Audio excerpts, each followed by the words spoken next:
देखिए, ये बच्चियाँ, मुझे लगता है कि जिस दिन ये घटना हाथी के सनकने का, बेकाबू होने का घटा था, उस दिन साक्षात दुर्गा के रूप में इन लोगों ने अपनी साहस का परिचय दिया है।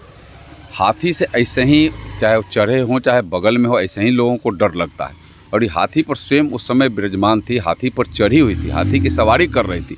और उस समय हाथी जो तरीका से, चाहे वह गाड़ियों को क्षति कर रहा था, चाहे वह चौड़ में दौड़ रहा था, चाहे लोगों को दौड़ा करके मारने का प्रयास कर रहा था, चाहे चौड़ में पानी में चला गया, उस समय भी ये बच्चियां अपने साहस के साथ उस हाथी पर बैठी रही।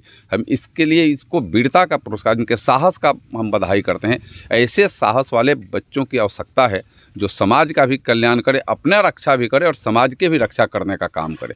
जो स्वयं की रक्षा नहीं करता है वो समाज की भी रक्षा नहीं कर सकता। तो बच्चियां अपनी रक्षा करने में पूर्ण सफल हुई है और मैं निश्चित रूप से अपनी शुभकामना करूंगा कि आगे आने वाले दिनों में इस समाज के भी रक्षा करने की योग्यता हासिल करें और उस कामयाबी को पहुंचे। इसके लिए मैं हृदय से बधाई और धन्यवाद करता हूं। सरकार के द्वारा ऐसी बच्चियों को प्रोत्साहित करने के लिए वीरता सम्मान दिया जाए, एकदम निश्चित रूप से मैं किया जाएगा। मैं उसमें भी करूंगा।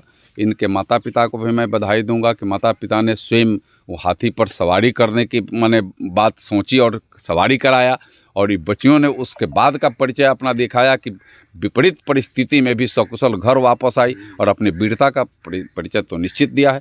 साहस का तो मैंने, हमें लगता है इसका जोड़ ही नहीं कितनी इसकी साहस है। और मैं समझता हूँ कि इनके हृदय को अगर तौला जाए तो हृदय में भी काफ़ी ताकत है, या इन लोगों ने प्रमाणित कर करके दिखाया है। महावत के लिए क्या कहिएगा? देखिए, महावत का कोई दोस्त होता नहीं है। महावत कभी चाहता नहीं है कि उनके हाथी बेकाबू हो जाए। महावत इसीलिए है कि उसको काबू में रखे। लेकिन वह, उसको हम कहते हैं कि असुर, वह तो जानवर ही है। अब जानवर कब बेकाबू हो जाएगा और कब उसका गलत माने एक्शन हो जाएगा, ये हम नहीं कह सकते हैं। आप गांव इत्यादि में भी कभी देखते हैं कि घर पर पशु पालने वाला, गाय हो, इसी भी कई एक लोगों को क्षति, स्वयं भी अपने जो पालक हैं उनको क्षति कर करके उनको भी मौत के घाट उतार दिया। कई एक घटनाएं ऐसे घटती है।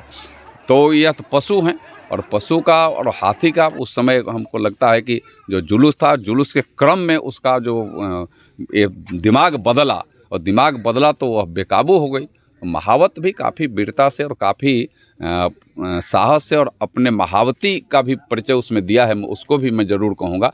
तो बाज़ार में चली जाती, दूसरे जगह नहीं, उसको किसी तरीक़ा से काबू में लेकर के चौड़ के तरफ जो भागा, चौड़ के तरफ भागा, तो उसका हमें लगता है कि और जो घटना घटनी चाहिए तो उससे बचाने का वो काम किया है महावत। उसको भी मैं बधाई दूँगा।